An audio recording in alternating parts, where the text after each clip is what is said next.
Open power that electoral commission and no ewo my Ghana metre Mama Jane Mensa Sabrini won same day adoso pa ewo my Ghana munimia ejinam election petition a flag bearer edema NDC amanikono edi akopie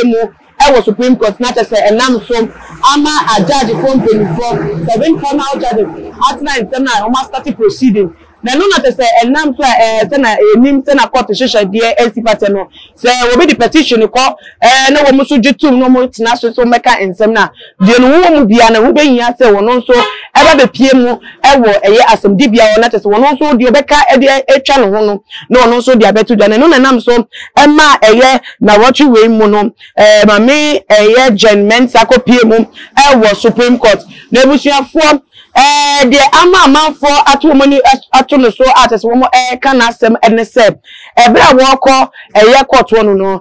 mfoni ebeto odwa no na say a soldier for your friend member ba na o my Ghana mu na say womo edi lechi na say a soldier for kwa onye ebi akeke otum say we the member ba nkasa we beti a womo kura akade ehyehe womo ne akode e womo ho say fully armed libi and womo didi mami echi a womo na say womo ekoja no e de evra Supreme Court one. And no, not as a man for you on some say, now then the cost on a judiciary court call Kekena, so therefore I be Pimubia, Nana to say the Ghana, I say, I told that for Bibia Mubia, Nana, the empire and air cost. Now I Ghana for air, one more air canon.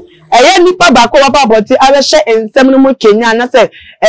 ensem no say the sifate no abeshe mu Kenya akire say the ekono ne bono so na ekono ene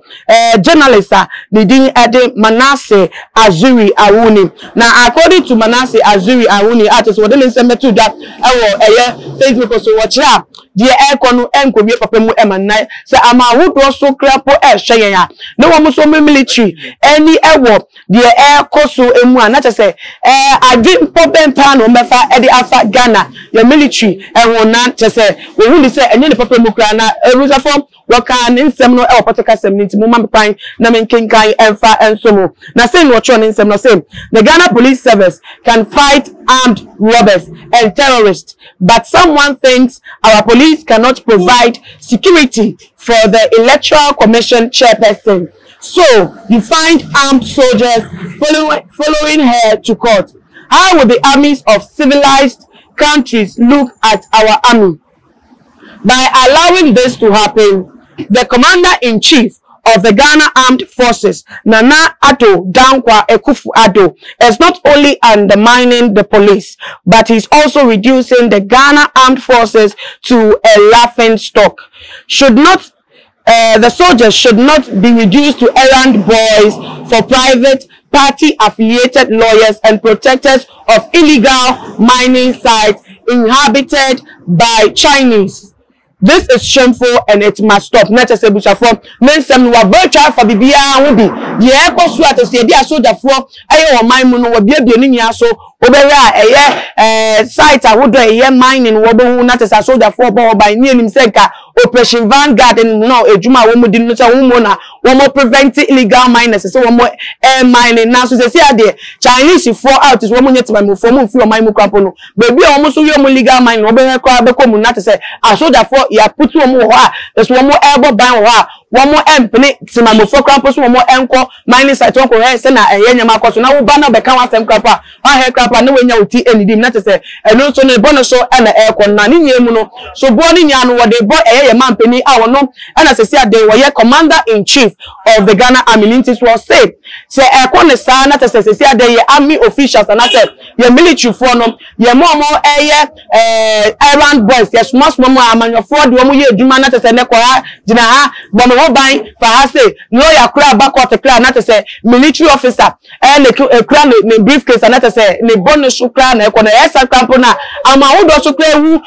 military dey hand mo say military cry a week one year member basa so met medina oko e te be put your security as a country crowd at rate now when anybody in same way betu that not to say isi nsema na tese wo dina so de aka sa nti enam so ama eye mampeni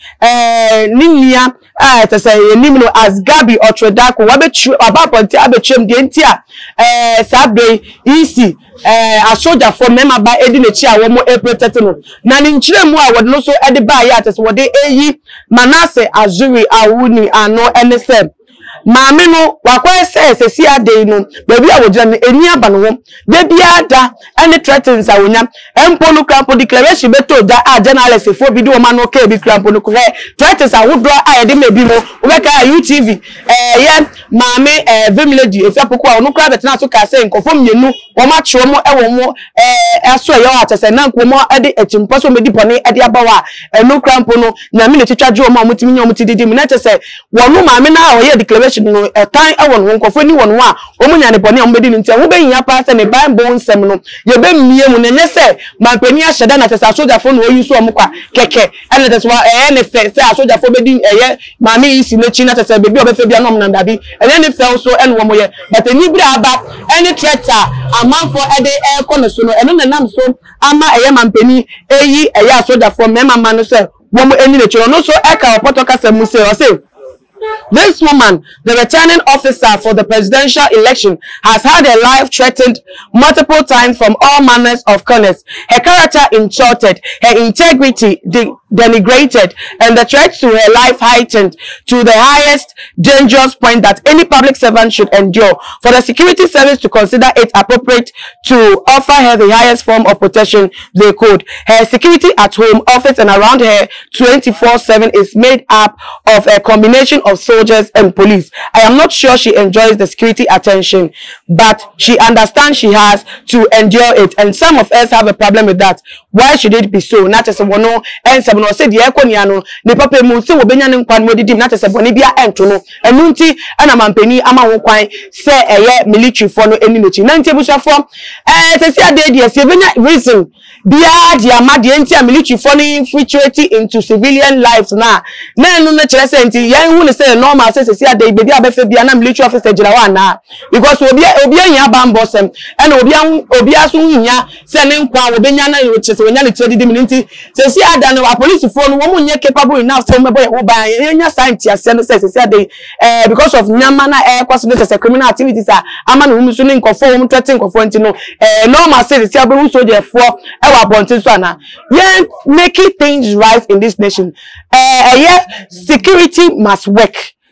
State institutions must work. And nothing one into Sakadia be put the police for enya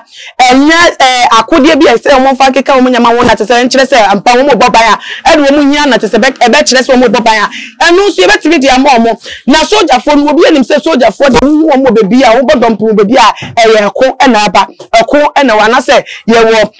revolutionary aban mu nti se nti sadia e na soldier for ye mo go back to mo camp na ye hu omu normally we best accept say normal na enche wo mu so form adwa ni so mu so de omo ba wo mu so nkromo am loss wo ma tim daba at any time nti na we dey adisede agana for wo mu ka de acha ban ni say ye make ye offices no en work ye state institutions en work say police and the bonipa ho ban ebo japade ho ban and ye nkwepe police no enough say obetimi abonipa ho ban no abo ejapade ho ban na ehun nya say ye be use military for such a work because military dey no yes, whatever the pound by, but on my money, and a yes, sir, we bought a whole air in terms of and some media, maybe I won't swat the tray a pound, but my dear, and first your comment session. Maybe I'm to share video on other social media platforms, following Instagram, Twitter, so at too much GH _ Facebook, I too much GH. And I'm always enemy, Adma, if it is shabby, macram.